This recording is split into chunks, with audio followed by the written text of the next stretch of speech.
Seguimos avanzando en el mundo ahora para contarles todo lo que está pasando en el mundo. Vamos ya con nuestros titulares.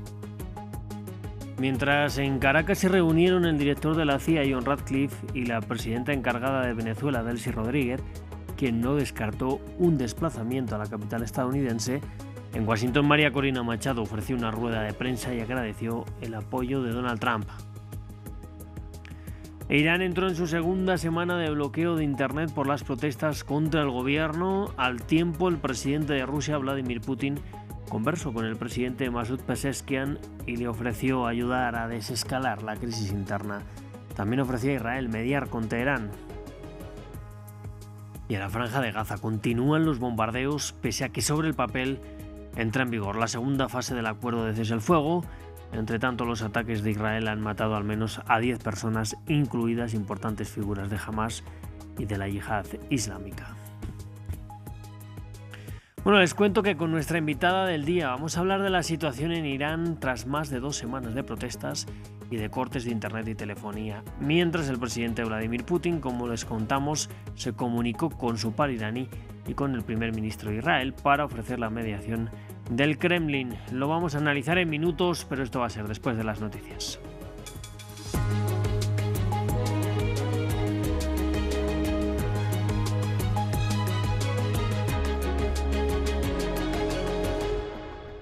Abrimos este informativo con la mirada puesta en Venezuela, porque el director de la CIA, John Ratcliffe, se reunió el jueves en Caracas con la presidenta encargada del país, Delcy Rodríguez. Así lo informó el periódico estadounidense The New York Times. Las partes hablaron de cooperación en materia de inteligencia, estabilidad económica y también la necesidad de garantizar que Venezuela deje de ser refugio para enemigos de Estados Unidos. Al tiempo, en Washington, María Corina Machado le entregaba la medalla del Nobel a Donald Trump, algo que el Comité del Nobel ha criticado. Nos lo cuenta Hugo Caro Jiménez. Las dos caras de la política venezolana de cerca a Donald Trump. El jueves, la líder opositora de Venezuela, María Corina Machado, le entregó a Trump la medalla que recibió al ser condecorada con el Premio Nobel de Paz. Esto incluso después de que el republicano no la respaldara para hacerse cargo del poder venezolano tras la captura de Nicolás Maduro. Este viernes, los políticos de Noruega, el país de donde viene el galardón, mostraron su indignación por el gesto de Machado. The Guardian recogió sus declaraciones, como las del exalcalde de Oslo, Raymond Johansen. Esto es increíblemente vergonzoso y perjudicial para uno de los premios más reconocidos e importantes del mundo. Su otorgamiento está ahora tan politizado y es tan potencialmente peligroso que fácilmente podría legitimar un desarrollo contrario a la paz. La transferencia de la medalla hizo que hasta el mismo Centro Nobel de Paz se pronunciara. Una vez anunciado un premio Nobel, no puede ser revocado, compartido ni transferido a otros. La decisión es definitiva y perdura para siempre. Una medalla puede cambiar de propietario, pero el título de un premio Nobel de la Paz, no. Y mientras Machado cedía su medalla lejos de cámaras, ese mismo día el director de la CIA se reunía en Caracas con la presidenta interina venezolana, Delcy Rodríguez, según una investigación del New York Times publicada este viernes. Un funcionario estadounidense afirmó que el señor Ratcliffe se reunió con la señora Rodríguez por orden del señor Trump para transmitirle que Estados Unidos espera con interés una mejor relación de trabajo. De esta manera, los encuentros simultáneos del jueves en Caracas y Washington ponen en relieve la postura del oficialismo y la oposición venezolana a la voluntad del presidente estadounidense. Bueno, pues precisamente la líder de la oposición venezolana, María Corina Machado, declaró el viernes durante una rueda de prensa que su país va a ser libre con el apoyo de Estados Unidos y del presidente Trump. Machado ha asegurado que tienen la tarea de prepararse para tomar el gobierno cuando llegue el momento correcto. La escuchamos. On January 3rd, 2026, a new milestone was... El 3 de enero de 2026, un gran logro fue alcanzado y definitivamente ahora estamos en los primeros pasos de una verdadera transición a la democracia que tenga no solo un impacto inmenso en la vida de todos los venezolanos, aquellos que se quedaron en nuestro país, aquellos que se vieron forzados a huir. En todas partes del mundo tendrá un impacto inmenso, en la región, en nuestro hemisferio y debo decir que incluso más allá, en todo el mundo. Delcy Rodríguez, yes, she's a communist. Delcy Rodríguez, sí, es una comunista, es la principal aliada y representante del régimen ruso, de los chinos y de los iraníes, pero ese no es el pueblo venezolano y tampoco lo son las Fuerzas Armadas. Entonces, tengo una profunda confianza de que tendremos una transición organizada. Es una fase complicada en la que estamos ahora. Parte del trabajo sucio está siendo hecho por ellos. Luego, el resultado de una transición estable será una Venezuela orgullosa, que va a ser el mejor aliado que Estados Unidos haya tenido jamás en las Américas.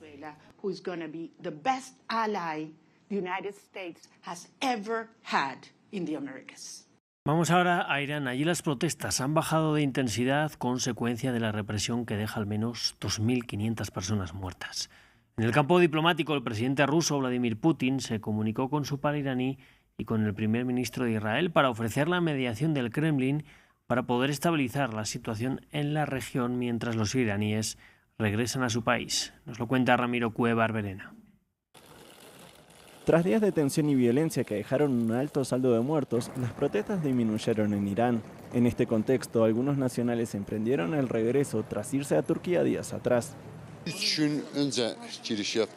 Llegué a Turquía hace 3 días. Los problemas se habían aliviado un poco. No tenemos noticias de allí desde hace 3 días. Por lo que sabemos por la televisión y los noticieros turcos, la situación está relativamente tranquila ahora. Tras lo sucedido en las últimas semanas, la situación es percibida de forma variada por los propios iraníes. No aceptamos a Trump, pero queremos que la situación mejore en Irán. El costo de vida es alto, pero también es un país con una historia difícil. No queremos que Trump venga. Pensando en calmar las aguas en la región, quien apareció en las últimas horas fue Rusia. El presidente Vladimir Putin se comunicó con su par iraní, Mahmoud Pezeshkian, para abogar por una desescalada en Medio Oriente. El ruso también mantuvo un diálogo telefónico con el primer ministro israelí Benjamin Netanyahu para ofrecer una mediación rusa y garantizar la estabilidad regional. En contrapartida, el líder de la agencia de espionaje israelí arribó este viernes a Estados Unidos para hablar sobre la situación en Teherán. En medio de esta inestabilidad en Irán y en la región aparece también el escenario libanés y el grupo Hezbollah, aliado histórico de Irán. Surge ahora la pregunta de si podrían apoyar militarmente a la República Islámica ante una hipotética ofensiva de Estados Unidos. Esto en medio de nuevos ataques al grupo armado por encima del río Litani, al sur del país. Nos lo cuenta Tel Bonet desde el Líbano. La posibilidad de una ofensiva de Estados Unidos e Israel contra Irán coloca a Líbano, y especialmente a Hezbollah, en el centro de los cálculos regionales. Informaciones publicadas en Beirut señalan que Washington estudia una operación en 2 fases y que la primera tendría como escenario el territorio libanés. Según fuentes diplomáticas y de seguridad, esta fase inicial buscaría neutralizar las capacidades militares de los aliados regionales de Teherán, y en este marco Israel ha intensificado ataques contra posiciones de Hezbollah al norte del río Litani, apuntando túneles, depósitos de armas y plataformas de lanzamiento. El objetivo es impedir que el movimiento libanés pueda abrir un segundo frente en caso de una confrontación directa con Irán. Para Líbano, el equilibrio es delicado. Países que siguen de cerca la situación en Líbano intentan evitar que Hezbollah se involucre en una guerra más amplia. El mensaje es claro: cualquier intervención desencadenaría una respuesta militar israelí de gran escala sobre el territorio libanés. En paralelo, parte de la ayuda internacional prometida al ejército libanés está condicionada a los avances hacia el monopolio estatal de las armas. Conferencias previstas en París y Doha buscan preparar este escenario. Hezbollah, debilitado tras su última guerra con Israel y la pérdida de su corredor sirio, aún así conserva capacidad militar y una fuerte implementación social. Si el régimen iraní se debilita, perdería su principal aliado estratégico, pero podría ser empujado a transformarse políticamente y mantener un brazo armado reducido o entrar en tensiones internas. Así que cada movimiento hacia Irán se refleja ya en Beirut. Vamos también con noticias de la Franja de Gaza, donde los palestinos siguen levantando escombros después de un nuevo ataque de Israel contra varios puntos del enclave que ha causado la muerte de al menos 10 personas. Esto incluye importantes nombres de Hamás y de la Yihad Islámica, también un joven de 16 años. Todo mientras se inicia la implementación de la segunda fase del frágil acuerdo de cese al fuego. Nos amplía nuestra corresponsal en Jerusalén, Yanira Gómez Muñoz. El presidente Donald Trump busca dar la impresión de que cumple sus planes y de ahí este anuncio triunfal sobre la llamada Junta de Paz para Gaza que él mismo liderará. Trump ha dicho que ya está conformada, aunque aún no hay integrantes concretos. Se supone que una quincena de países deben participar en la Junta, entre ellos Reino Unido, Francia, Turquía, un país que, recordemos, Israel rechaza en Gaza. La idea es que esta junta supervise el gobierno tecnocrático palestino pensado para la Franja Palestina. El miércoles, Washington también presentó este comité nacional que encabezará el ingeniero civil Ali Shad, un exfuncionario de la Autoridad Palestina, algo que tampoco gusta a Israel, pero los miembros de este comité habrían sido validados por el propio Shin Bet israelí. Todo esto son estructuras de la fase 2 del plan estadounidense. Hay otra más faltante, que es esta fuerza internacional de estabilización, de seguridad, pero hay un largo camino antes de considerar un gobierno transitorio que sustituya a Hamás, su entrega de armas y una desmilitarización del territorio y aún más la salida total de Israel, que ocupa más de la mitad de Gaza y controla el resto y todos los cruces. Si desde octubre no ha respetado el alto al fuego de Trump, en las últimas semanas el ejército israelí ha intensificado el número y la fuerza de sus ataques, han vuelto a sobrevolar los drones de forma permanente, siguen los disparos y bombardeos, también contra edificios residenciales. Solo este jueves Israel mató al menos a 10 palestinos, hoy a una mujer de 62 años en el sur de Gaza. Como reportan compañeros periodistas en la franja, allí reina el escepticismo ante la segunda fase, cuando el alto al fuego de la primera fase nunca se ha materializado y sigue la falta de comida, agua y seguridad y medicinas. Hay división en Corea del Sur, luego de que un tribunal condenara al expresidente Yoon Suk-yeol a 5 años de prisión por su intento fallido de imponer la ley marcial en diciembre de 2024. Es una sentencia que para algunos es demasiado leve. El Tribunal del Distrito Central de Seúl declaró a Yoon culpable de movilizar al Servicio de Seguridad Presidencial para impedir que los investigadores ejecutaran una orden de arresto en su residencia. Vamos a ver el informe de Maxim Pluvine. 5 años de cárcel para el exmandatario de Corea del Sur. Este viernes un tribunal condenó a Yoon Suk-yeol por obstrucción a la justicia. Primer veredicto de una lista de 8 procesos en su contra, en parte relacionados con su fallida imposición de la ley marcial en diciembre de 2024. La defensa del exmandatario denunció un fallo político y anunció que apelará. El veredicto de culpabilidad de hoy es una decisión que simplifica en exceso el límite entre el ejercicio de la autoridad constitucional del presidente y la responsabilidad penal. Si este razonamiento se mantiene, ningún futuro presidente podrá tomar decisiones en tiempos de crisis. Destituido en abril del año pasado, Yoon es todavía acusado de insurrección, aunque él insistió que no quería someter al país a un régimen militar prolongado, argumentos que dividen la opinión de la nación peninsular asiática. En general, cuando veo las acciones del presidente Yoon, sinceramente pienso que a nivel personal la sentencia fue un poco demasiado indulgente. Si se quiere detener a un presidente deben seguirse los procedimientos legales, pero esos procedimientos no se siguieron y todo quedó en manos de un pequeño grupo. Y como no pudieron lograrlo desde el inicio, intentaron otra vía e hicieron este juicio. Esto quedará en la historia. Es vergonzoso.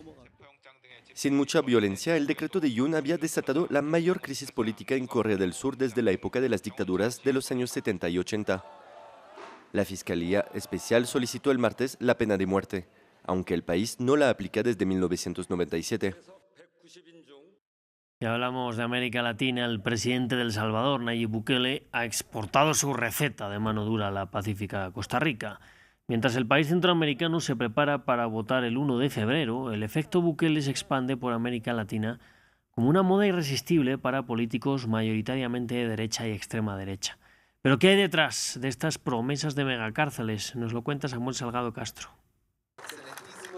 El miércoles, el presidente salvadoreño Nayib Bukele, con camisa desabrochada y lentes de sol, acompañó a su homólogo costarricense Rodrigo Chávez a colocar la primera piedra del denominado Centro de Alta Contención del Crimen Organizado.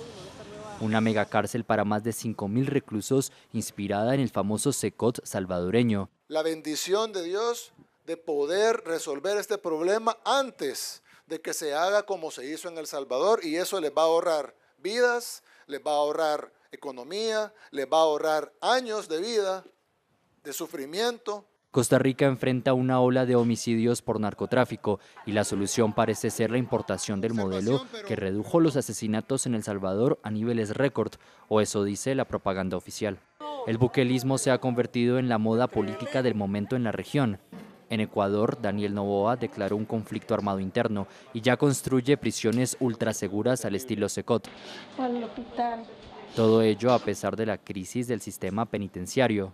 Ni siquiera tuvieron la delicadeza de llamarme y decirme que mi hijo había muerto. Cuando yo llegué a la morgue, encontré a mi hijo encima de más de 5 cadáveres. Mi hijo era el único que estaba blanquititito, mi hijo estaba en puro huesito. Todo su cuerpo los tenía lleno de golpes. Las muertes de reclusos ecuatorianos aumentaron un 137% entre 2024 y 2025, según Human Rights Watch. En Argentina, el gobierno de Javier Milei está levantando una superprisión cerca de Rosario. En Perú, el presidente interino José Geri también adopta el look Bukele y su estilo en redes sociales. En Brasil y en Colombia, candidatos opcionados a las presidenciales de este año, como el caso del colombiano Abelardo de la Espriella, también prometen megacárceles. Pero detrás de las cifras espectaculares del modelo Bukele hay detenciones masivas, denuncias de abusos a los derechos humanos y un preocupante debilitamiento de las instituciones democráticas. Bueno, cerramos así nuestro informativo, vamos con nuestra invitada del día. Hoy queremos hablar de la situación en Irán tras más de 2 semanas de protestas y de cortes de internet y telefonía. Estas protestas han aminorado su intensidad tras una fuerte represión que deja al menos 2.500 muertos, si bien la información llega a cuentagotas. Mientras, el presidente ruso Vladimir Putin también se comunicó con su par iraní para ofrecer mediación y estabilizar la situación en la región. Hoy vamos a hablar con Arezou Moyaverian. Ella es activista iraní radicada en España. En primer lugar, quiero darle las gracias por atendernos hoy aquí en France 24 y preguntarle cómo está viviendo esta situación desde fuera y qué información le llega también a usted. Buenos días.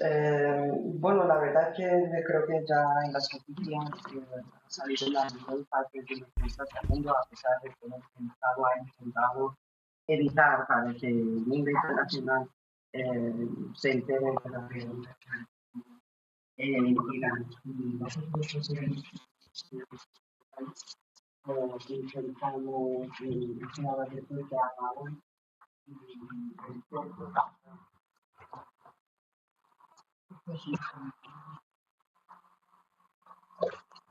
Parece que no estamos escuchando bien a nuestra invitada, estamos teniendo algún problema de comunicación con ella. Vamos a intentar solucionar los problemas técnicos. Nos estaba contando la información que le llega desde Irán. Les decíamos, estamos hablando ahora mismo de unas 2.500 muertes, si bien con los cortes de internet, con los cortes también de la telefonía, no está llegando mucha información de lo que está pasando estos días allí en Irán. Incluso corresponsales extranjeros han tenido también problemas para poder informar. Voy a volver a preguntarle a nuestra invitada a ver si recuperamos ese sonido, qué información le llega y cómo lo está viviendo ella también desde fuera. Hola, muy buenos días. A ver, creo que ahora todos tenemos las noticias que han salido más o menos de todo lo que ha hecho el Estado, pero obviamente no exactamente lo que está pasando en Irán. Acabo de escuchar que estaban hablando del número de fallecidos en estas protestas. Quiero explicar un poco cómo ha sido, cómo nos llega la información y cuál es la realidad de lo que está ocurriendo. Para empezar, el movimiento que ha surgido empezó desde el 28 de diciembre de 2025, empezó con el Gran Bazar de Teherán por la inflación incontrolable de los precios que ha habido desde hace mucho tiempo en el país y las nuevas leyes y estrategias del Estado para de alguna manera por los problemas económicos que existían y el gobierno prácticamente, el presidente de ese gobierno, Masoud Pezeshkian, declaró claramente que no tiene ningún remedio para solucionarlos.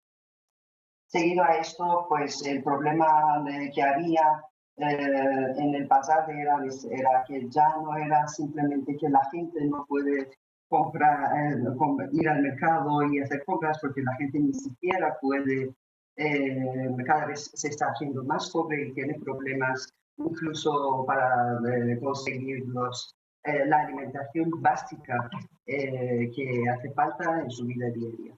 Eso empezó así, pero poco a poco llegó incluso a las personas, al comercio, al bazar, que los vendedores, si hoy incluso si conseguían un cliente y vendían sus productos, mañana ni siquiera podían comprarlo de nuevo para poder vender.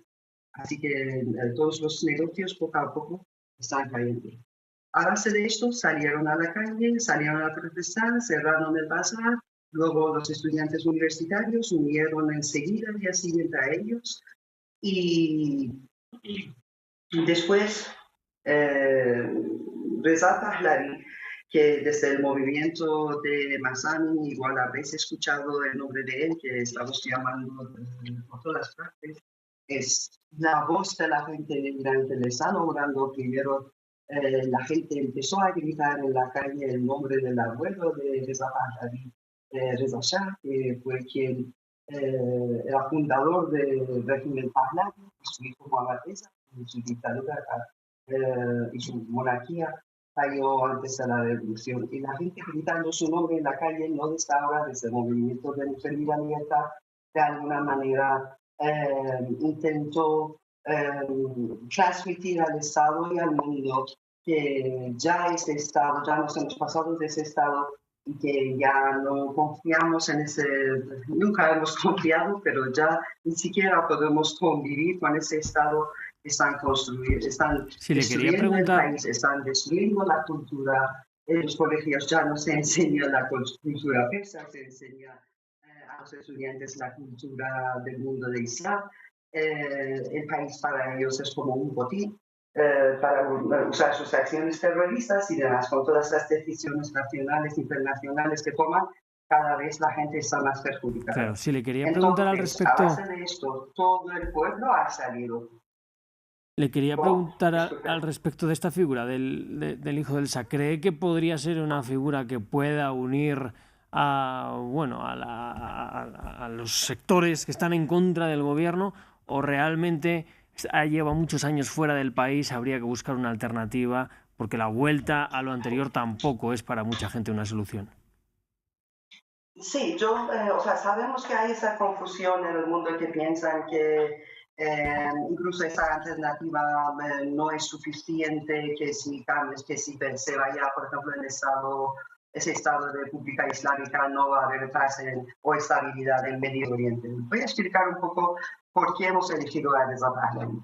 En principio, en el movimiento de Mujer Vida Libertad, por las protestas, el primer apagón que hicieron, digamos, el corte de Internet, la oscuridad de Internet que hicieron en el movimiento de Masami, fue un periodo corto. Todavía no tenían Internet nacional, que esta vez lo están usando, lo voy a explicar un poco más adelante. El periodo era más corto. A partir de ahí, eran muchos meses, salieron todas las personas que más o menos estaban en oposición, y Reza Pahlavi era la persona que nos demostró que tiene planes. No es que ya ha estado fuera de Irán, en Estados Unidos, viviendo su vida normal y de repente ahora se le ha ocurrido volver a la monarquía y coger el poder. Eso no es broma para nosotros, y la gente de Irán es inteligente. No vamos a salir de un problema gordo y caer en algo peor. Entonces, si estamos tomando una decisión, es porque hay algunos puntos. Independientemente de que el sistema político que vayamos a montar en el país es una persona bien formada y educada, estudiada para eso.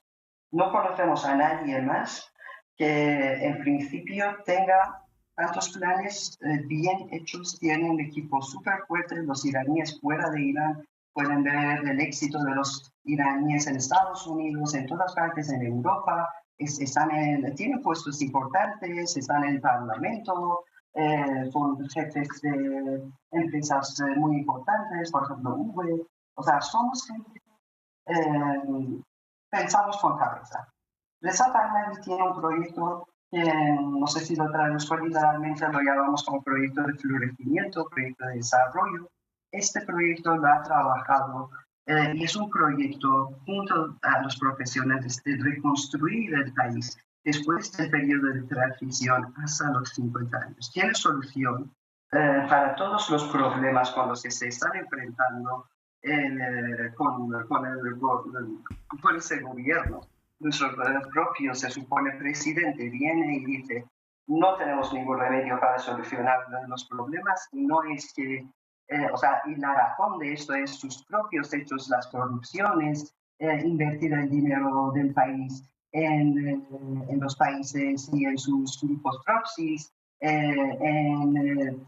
con el pretexto de energía nuclear montar bomba nuclear, no tener paz a nivel internacional y relaciones internacionales. Todo esto afecta a la gente. Pero si estamos en paz, si tenemos buenas relaciones, podemos estar en paz en Medio Oriente, con Europa, con Estados Unidos y con todo el mundo. La gente de Irán tenemos que tener, me gustaría explicar esto, que nunca hemos sido parte de este Estado desde el primer momento. El primer movimiento, la primera protesta de las mujeres iraníes ha sido tan solo en 3 semanas después de la revolución, porque Khomeini ya de alguna manera ya no, dejó de alguna manera, no me sale la palabra, que ha hecho muchas promesas que antes de la revolución, que tiene que haber igualdad, tiene que haber justicia, no tiene que haber diferentes clases sociales, tenían que tener una vida un poco más, tenían pensamientos todos iguales, un mundo libre, un Irán, digamos, más independiente, y nunca estaba, ¿sí? Así, Aresus, nos queda apenas 1 minuto de tiempo. Solo quería terminar de preguntarle si cree que con lo que vemos hasta ahora el gobierno ha aplacado la ira de las protestas o esto va a continuar. A ver, esto va a continuar porque no hay marcha atrás. Y os digo una cosa, si esto se acaba aquí, el gobierno nos lo hará. La gente va a hacer un masacre todavía más enorme de lo que está haciendo. Y me gustaría mencionar, como tenemos poco tiempo, el número que habían dicho de los fallecidos, tan solo para que vean la gravedad del tiempo. Tan solo el 8 y 9 de enero, que la gente salió con la convocatoria de Reza Pahlavi a la calle, han matado a más de 20.000 personas. Eso está confirmado, hay registros, está verificado por el equipo y algún día va a salir de las noticias. Entonces, desde el 28 de diciembre no sabemos a dónde va a llegar. Y no se preocupen, Irán no se va a aislar y va a haber tanto en Oriente Medio como a nivel internacional. Simplemente necesitamos el apoyo del mundo internacional y que nos ayuden a liberarnos de los ayatolás. Y de esto luego nos encargamos, creo. Pues le quiero agradecer que haya estado hoy con nosotros aquí en France 24. No nos queda tiempo para más. Un placer. Nosotros vamos a seguir contándoles todas las noticias. Eso va a ser en apenas unos segundos.